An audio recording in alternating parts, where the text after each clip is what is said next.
The following is a CNN special report.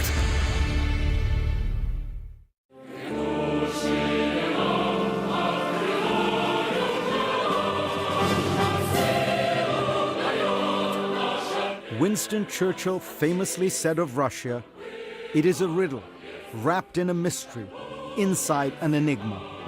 Prime Minister Churchill, meet Vladimir Putin.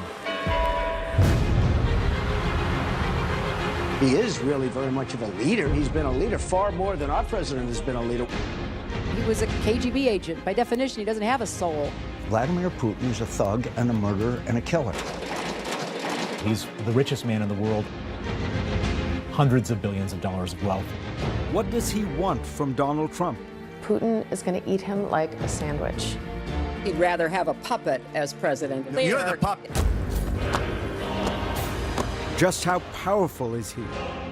Putin has an untrammeled authority. Hoorah! I don't see any checks on his power. So powerful, he rigged the American election?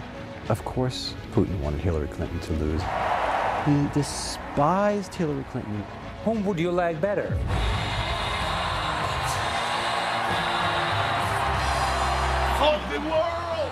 While Russia celebrates, Americans ask, what does he want?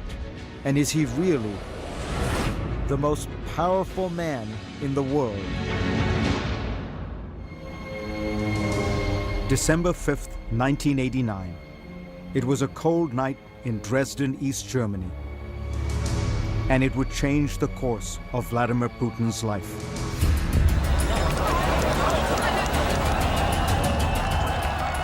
The Berlin Wall had just fallen.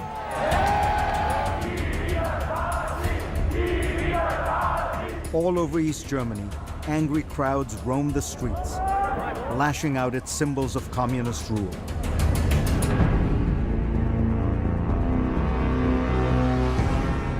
That night in Dresden, they found a target. The local KGB headquarters. A mob surrounded the building. As the hour grew later, the crowd grew larger. Inside, peering through the curtains, was a young KGB lieutenant colonel named Vladimir Putin. He was terrified that they were going to storm the building.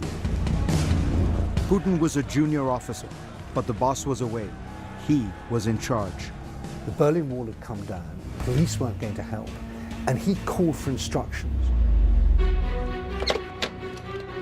Desperate for help, Putin dialed KGB headquarters in Moscow, over and over again. Finally, one official told him simply, Moscow is silent. And I think it felt like a deep betrayal to him. Vladimir Putin was on his own. He went down into the bowels of the building and fired up the furnace. He finds himself in the basement at a furnace shoveling documents as he hears demonstrations out on the street. They are burning the secret files so fast that the furnace is blowing up. Putin torched thousands of pages of KGB documents and secrets as the crowd closed in.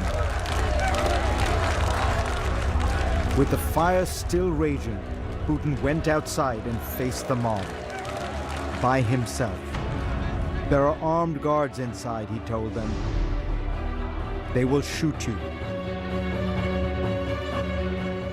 And he's able to bluff his way out of it and tell the crowd, don't try it here, you're going to get hurt. Putin's threat worked. The mob dispersed. This is the drama that stays with Putin all the time. The fear of popular uprising.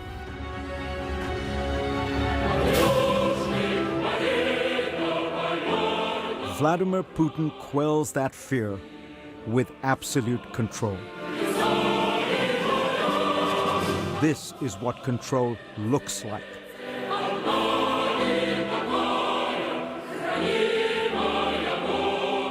In one of the world's busiest cities, the streets are emptied for Vladimir Putin's motorcade. 12 million people simply disappear on Putin's inauguration day.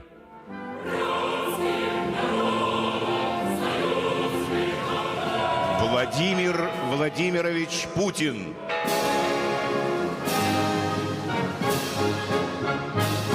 The event was perfectly produced for Russian television. Every detail flawlessly planned.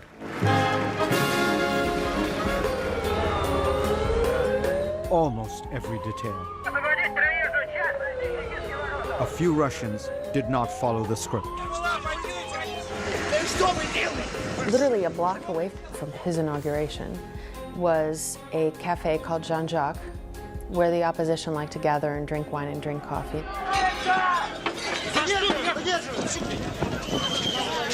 And the riot police descend on the cafe and start arresting people sitting at their tables outside, turning over tables, breaking cups and plates.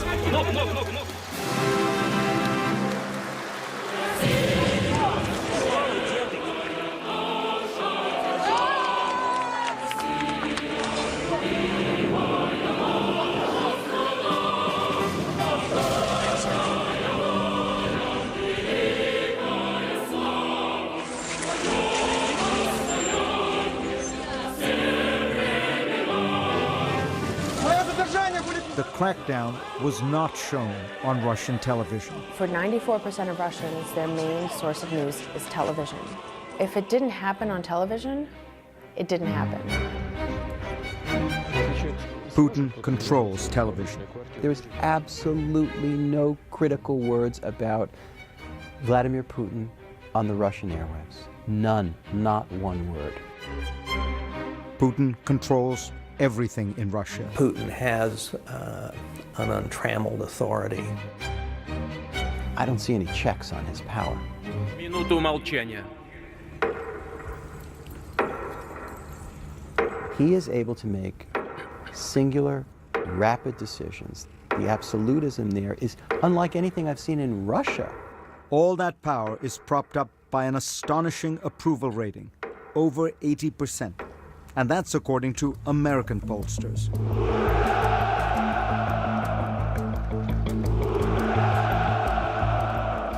Donald Trump wins the presidency. But when the United States elected a new president, it looked like Russia had fallen for a new leader. Победа Трампа будет праздник для всего человечества. There were toasts all over Moscow, За победу Дональда Трампа. at the parliament known as the Duma, on talk shows, Они молодцы. and at bars. We are the champions of the world. But one man seemed utterly unsurprised by Trump's victory. He's happy to take credit. And that means that he won the US election. The man who is simultaneously president of Russia and in charge of the United States. Mr. Putin? Trump impersonators are everywhere in Russia.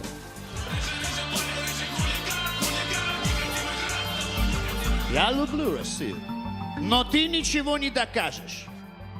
You're fired, you're fired, you're fired. But it could be an American TV program that best describes the Putin-Trump relationship. I think Putin views Trump as an apprentice.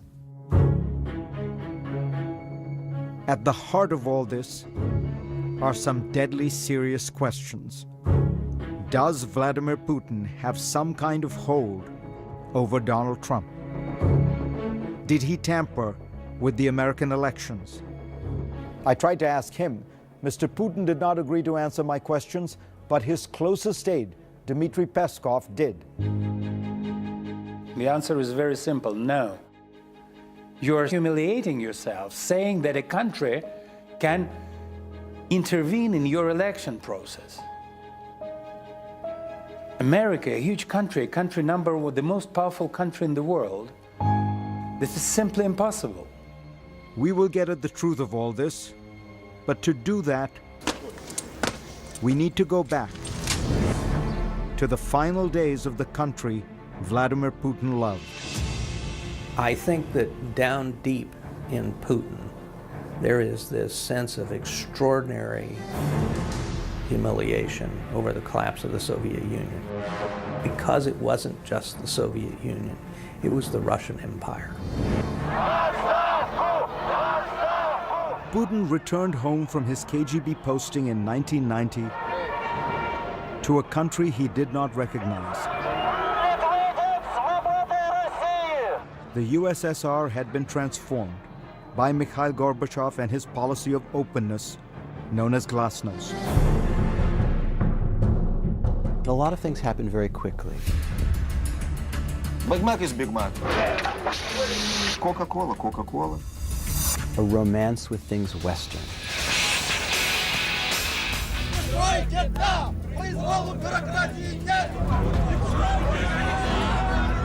Freedom came fast, and it exposed the rot at the heart of Soviet communism. Across the Soviet Union, hundreds of thousands of people began demanding democracy and national independence. It was once again what Putin feared most. The people rising up. And finally, the people won. Tonight in Moscow at the Kremlin, the red flag of the failed Soviet Union at last came down, and the flag of Russia rose. 300 years of history erased. Soviet institutions like the KGB simply ceased to exist. Vladimir Putin views the breakup of the Soviet Union, as he said himself, to be the greatest geopolitical tragedy of the 20th century. It was a traumatic time, and it sparked a profound change in Vladimir Putin. He became a politician, deputy mayor in his hometown of St. Petersburg. It was not a big job, but Putin clearly had big dreams.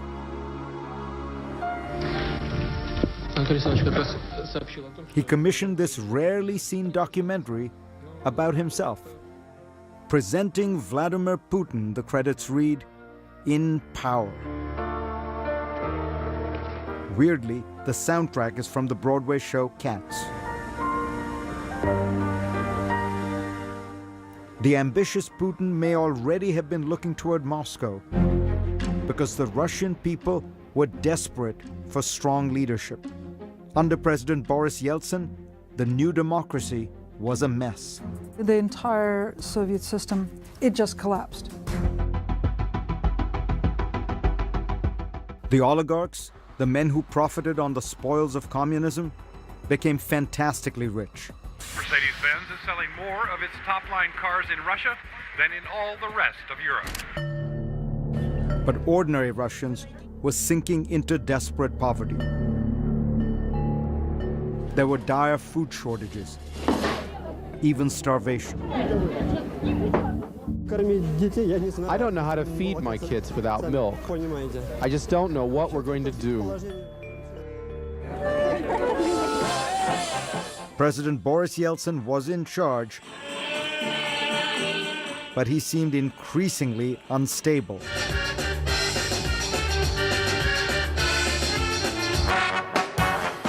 He is drinking. He's barely being propped up. Russians began calling for a new leader. They were tired of the embarrassments of Yeltsin. Waiting in the wings was Vladimir Putin.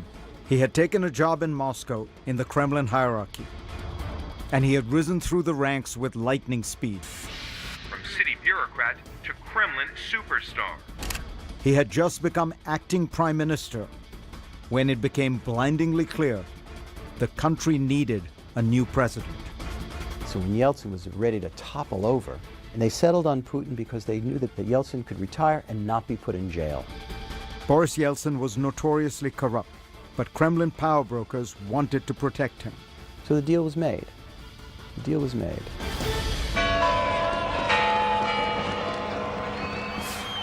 December 31st, 1999. The surprise announcement from Boris Yeltsin that he is resigning as president and turning over power to his prime minister, Vladimir Putin.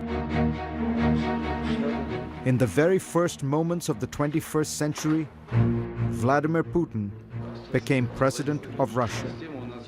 His first words: "We live in a competitive world, and we are not among its leaders." And right away, Putin began to change his country. He joined soldiers on the front lines of the war in Chechnya. He reassured Russians that better times were ahead. I think we'll get paid and we'll have work. The country quickly fell in love with Vladimir Putin. The #1 song in Russia was called "A Man Like Putin." He's just very, he's beautiful man, you see?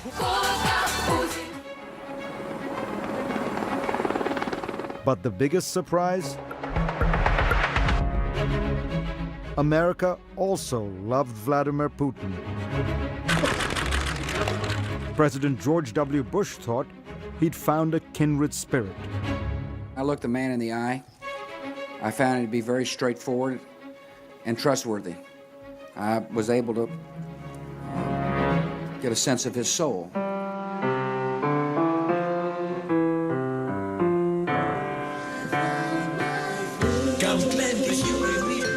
Even Hollywood fell for the new Russian president. We'll see what we shall see. I'll bring my boat with me.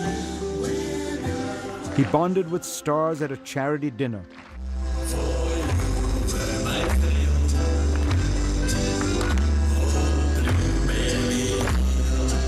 But the honeymoon would soon come to a crashing halt. He was a KGB agent. By definition, he doesn't have a soul. How are you? So glad to see you. Next, when Vladimir met Hillary. It's important to remember how much he despised Hillary Clinton.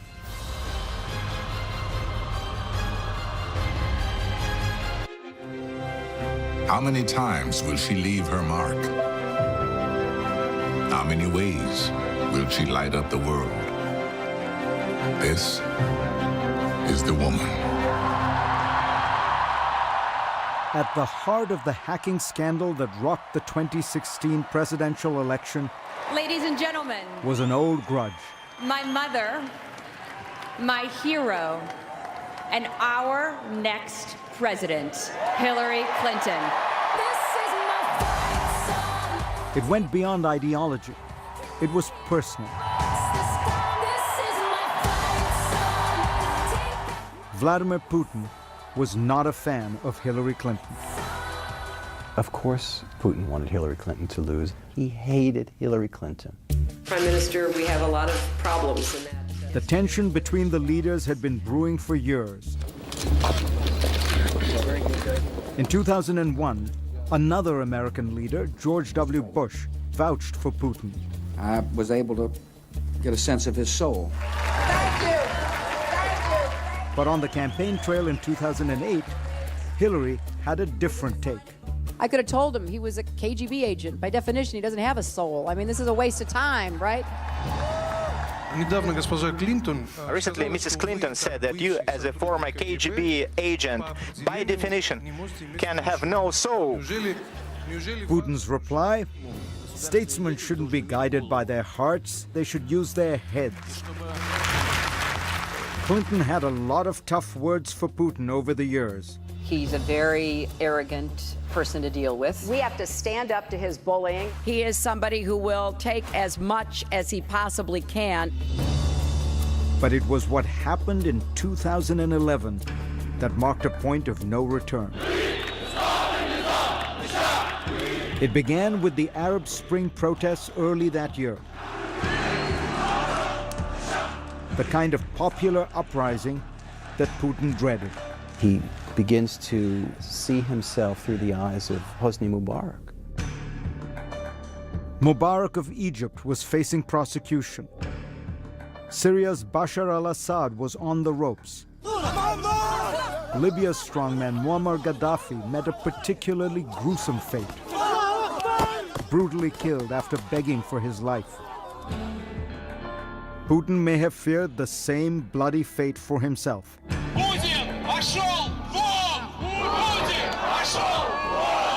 Just a few weeks later, rebellion arrived in Russia. Tens of thousands rallied in the streets of Moscow.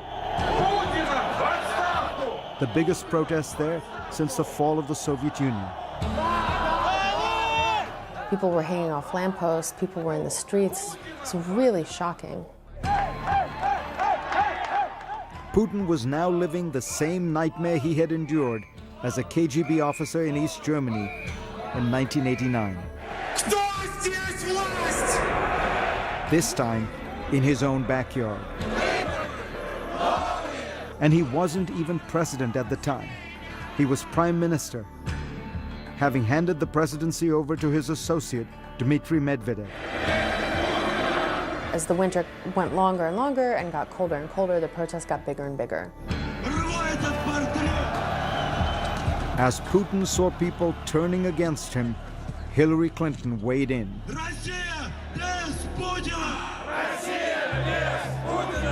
The Russian people, like people everywhere, deserve the right to have their voices heard and their votes counted. When Putin hears something like that, I imagine he hears Bush talking about Saddam Hussein. He hears that as they're coming for me. There he goes! They're trying to drive me from power. What the hell do you know about my people and whether they deserve to have their voices heard? Like, I'll tell you if they should have their voices heard. Russians had a lot of reasons to be angry. Владимира Путина на должность президента страны. That fall, it was announced that Putin would run for president again, for a third time. That meant he could potentially rule Russia until 2024. Some people said, oh my God, I'm gonna die with this guy in power. A few months later, the elections for Russia's parliament were a farce. We do have serious concerns about the conduct of the elections. Hillary Clinton called out the election rigging. I don't think she realized quite how badly that was going to go down. With his back against the wall,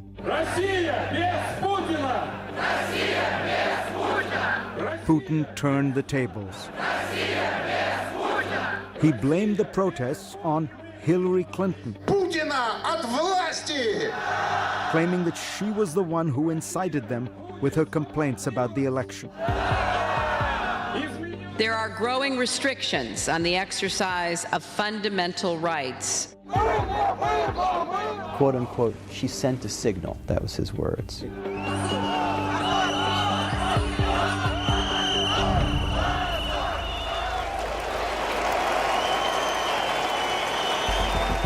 Putin's strategy propelled him to victory.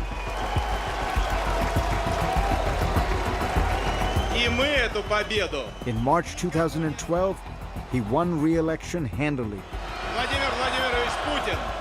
fighting back tears after a tense fight to maintain his power. Мы показали, что нам действительно никто ничего не может навязать. He may have won the day, but Vladimir Putin never forgot about the woman who had kicked him when he was down. Do you think he'd resolved, you interfered with my elections, two can play this game? I think that that's the line of thinking that led him to the intervention. I mean, I'm totally convinced the Russians were meddling and intervening covertly. U.S. intelligence concluded that Putin personally ordered a campaign to influence the American election, in part because he holds a grudge for Clinton's comments in 2011. the other accusation. Putin has denied that Russia was hacking the Democrats. I don't know anything about that. You know how many hackers there are today? It's an extremely difficult thing to check. The Russians allegedly focused their attack on a particularly weak target: the Democratic National Committee. You could have broken into the DNC with a can opener. This took less work to get into the DNC's computer systems than it took the Watergate burglars to get into the DNC offices back during the Nixon campaign. More than 1,900 emails released. In the middle of a tight race, The leak revealed transcripts from some embarrassing emails mysteriously leaked from the Clinton campaign were all over the news. WikiLeaks has released a new batch of Another stolen round emails. of stolen emails. The Clinton campaign knows this could be a This latest leak, pretty much a Trump dream come true. Donald Trump was delighted by Clinton's misfortunes. Russia, if you're listening, I hope you're able to find the 30,000 emails that are missing. Donald J. Trump will become the 45th president of the United States, defeating. In the end, America's election went Putin's way. I've just received a call from Secretary Clinton. Hillary Clinton was quite negative about our country and her attitude. It wouldn't be bad to get along with Russia, right? It wouldn't be bad. And to the contrary, the other candidate, Donald Trump, was saying that we have to find some understanding. When people like me, I like them. Even Putin. Whom would you like better? This is not the outcome we wanted. Hillary Clinton suffered one of the most shocking defeats in American history. I know how disappointed you feel because I feel it too. At least in part, some observers say, because of the alleged hacking operation. This is painful, and it will be for a long time. Putin had apparently avenged his old grudge. So help me God. Congratulations, Mr. President. And he may have achieved even more. The 45th President of the United States. If Donald Trump is in some way compromised, if the Russian government has something that it feels has on him in terms of leverage, that's a very serious thing. I don't suggest for a second that I have the answer to this question, but we can't just let this matter drop. Up next, a prominent Russian opposition figure has been shot and killed in... 4 of the shots hit him in the back. Right out in the open, just blocks from the Kremlin. The story Vladimir Putin might want the world to forget.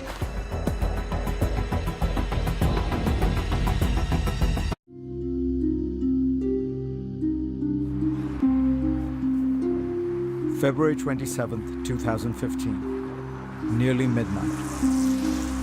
A man and woman walk across the Bolshoi-Moskovetsky Bridge, right next to the Kremlin, a highly monitored area littered with surveillance cameras. All those cameras, but amazingly, this grainy, faraway video is the only footage that exists of a critical moment in recent Russian history. Inside the circle of what a Moscow TV station purports to be Boris Nemtsov and his girlfriend. Nemtsov was, of course, the well-known Russian opposition leader who led the protests in 2011. The station says that while this snowplow hides the two from camera's view, Nemtsov was killed, shot 4 times in the back. A prominent Russian opposition figure has been shot and killed in... 4 of the shots hit him in the back. Right out in the open, just blocks from the Kremlin. So, who murdered Boris Nemtsov? Это позорное явление. Трагическое и позорное. Vladimir Putin condemned the killing, calling it shameful and impudent. And 5 Chechens are currently on trial for murder, but the court case plods along.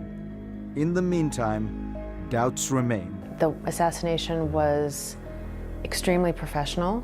Russian-born journalist Julia Yoffe says that only one group could be that professional. Nemtsov's girlfriend, who he was walking with, didn't realize he had been shot until the car was already driving off. It was quick and professional, and nobody has that kind of training outside the government.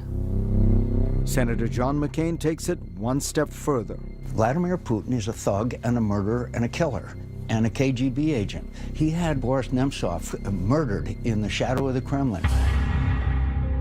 This is personal insult. This is a lousy behavior from a politician. That is Putin's top aide and spokesman, Dmitry Peskov. It's nonsense. It's nonsense. There is nothing to comment on. Over the course of Putin's time in power, his regime has been accused of involvement in the deaths of many of its critics, including the journalist Anna Politkovskaya and the former KGB agent Alexander Litvinenko. The scholar of Russian studies, Stephen Cohen, responds. There's not a shred of evidence, there's not a single fact to sustain these allegations, but they take on a kind of folklorish reality. Тут господин Путин сказал. The allegations that Putin might have played a role in Boris Nemtsov's murder may stem in part from the evidence that Nemtsov had been accumulating against the president. Nemtsov was about to reveal information that would prove Russia's involvement in the conflict in Ukraine. That Ukraine report was released a few months after Nemtsov's murder. But there was an earlier Nemtsov report published in 2012 that also was embarrassing for Putin. It claimed the president had 43 planes, 15 helicopters, and 4 yachts at his disposal, including one super yacht. Then there are the palaces. Nemtsov's report says there were 20 presidential palaces available to Putin at any time. One of the palaces, known in the press simply as Putin's Palace, was said to be worth $1 billion. This is not true. This is actually perverted commenting of reality. Putin's spokesman, Dmitry Peskov, says every world leader, especially the leader of a nuclear power like Russia or the United States, has access to state-owned homes and planes and helicopters that are safe and have secure communications. Of course, he uses these vehicles, this plane, these residences, but it's not his property. The rumors about his wealth, the rumors about the palaces, has nothing to do with reality. It's just lies. The rumors of Putin's wealth, well, some of them are simply staggering. And some people, including myself, believe that he's the richest man in the world or one of the richest men in the world. Bill Browder was once the largest foreign investor in Russia. Now he's one of Vladimir Putin's toughest critics. We talked in 2015. You really think Putin is the richest man in the world? I really think that. And I'm not just saying that crazily. Estimate his net worth. 200 billion. Really? I believe that it's 200 billion. That would make Putin almost 2.5 times wealthier than the man whom Forbes says is the world's wealthiest, Bill Gates. All these rumors, all these accusations about billions and billions of dollars as his fortune, this is not true. Don't believe in that. He's got nothing. He's got what he writes in his personal financial declaration every year. Putin's most recent financial declaration says that he personally owns less than half an acre of land, a roughly 900 square foot apartment, and a 200 square foot garage, into which maybe he puts the vehicles listed in that document. A vintage Russian sedan, a Russian 4x4, and a trailer like this one. The document does not say how much Putin has in the bank or in investments. Top U.S. Treasury official Adam Zubin talked to the BBC. I'm not in a position to give you figures, but what I can say is that he supposedly draws a state salary of something like $110,000 a year. That is not an accurate statement of the man's wealth. But if Putin was getting rich, he surely wasn't the only one in Russia. Take this statistic. In 1996, when Putin had just moved to Moscow and begun his climb to the top, there were no billionaires in all of Russia. By 2014, Russia had 111 billionaires, according to Forbes. And while Moscow now has multiple Bentley dealerships to satisfy its bevy of billionaires, the average wage in Russia is less than $450 a month. That's lower than the average wage in China, according to Stratfor.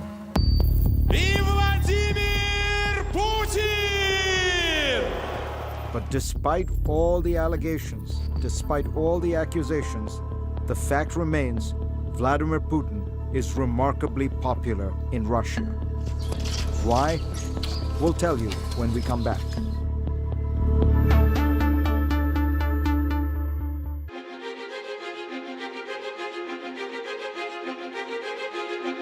The most powerful man in the world is also the most popular.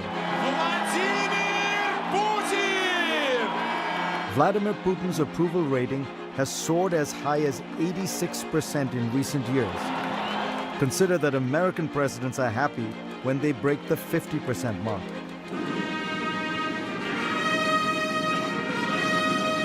How has he done it? Partly, it's the cult of Putin.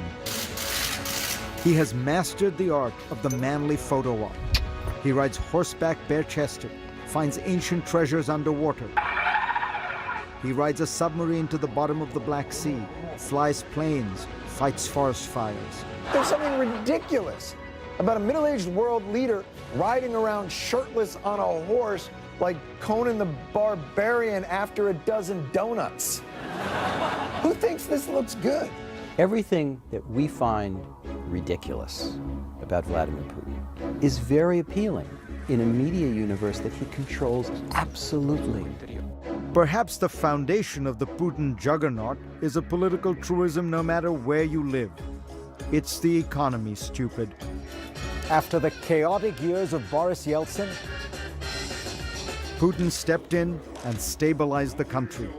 And he rode the wave of ever-rising oil prices, which in Russia's resource-rich economy translated into rising wages and soaring stock indices.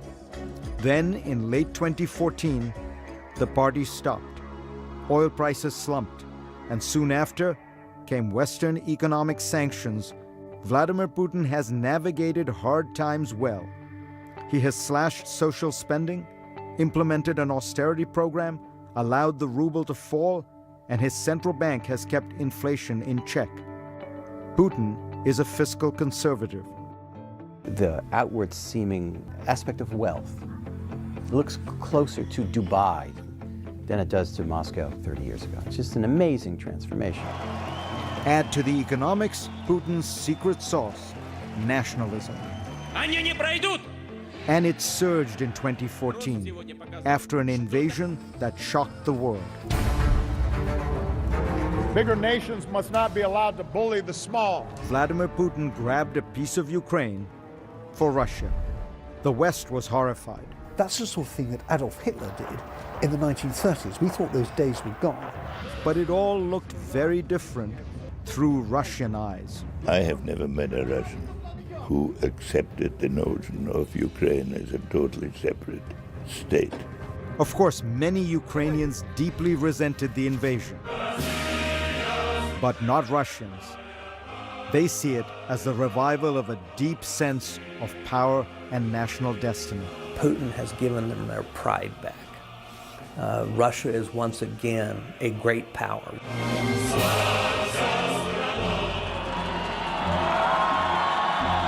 Putinism is an ideology of social conservatism, of anti-Westernism, but above all, of national power. Putin might say he has made Russia great again. Sound familiar? We will make America great again. USA! USA! Like Putin, Trump has used nationalism to boost his support. But many believe that Donald Trump is no Vladimir Putin. Putin is a much more practiced, subtle, cunning player. He's playing, in poker terms, a couple of deuces at the highest level. He has reasserted Russia on the world stage from a position of relative weakness like nobody I can think of. That's an amazing feat of geopolitics. Finally, here are my thoughts on he whom we have called the most powerful man in the world. First, let me explain the title. The United States, and China for that matter, are more powerful countries than Russia, of course, but the power of a head of state is determined both by the country's strength and the capacity he or she has to exercise that power unilaterally, unconstrained by other institutions, parties, or political forces. And combining those two metrics, it's easy to see why Vladimir Putin rises to the top. He has created what he calls a vertical of power unlike any we have seen in other great nations. As the Russian chess grandmaster Garry Kasparov has noted, himself a harsh critic of Putin, the entire structure of Russian political authority rests on one man. When the Tsar died, after all, you knew the process by which his successor, his son, would be elevated. When the General Secretary of the Soviet Communist Party died, the Standing Committee and the Politburo would select his successor. But when Putin dies, I almost said if, what will happen? No one knows. To understand Putin, you have to understand Russia. The last 100 years for that country have seen the fall of the Tsar, the collapse of democracy, the Great Depression, World War II with its tens of millions of Russian dead, Stalin's totalitarian brutalities, the collapse of communism, the breakup of the Soviet Union, Boris Yeltsin's years of chaos and corruption, and then comes Vladimir Putin, who ushers in almost 2 decades of stability and, in popular perception, rising standards of living and increasing prominence and respect in the world. Да здравствует Россия! Respect is important. Russians have immense national pride. Russia is, after all, the largest country on the planet, 48 times larger than Germany. It encompasses 11 time zones and straddles Europe, Asia, and the Middle East.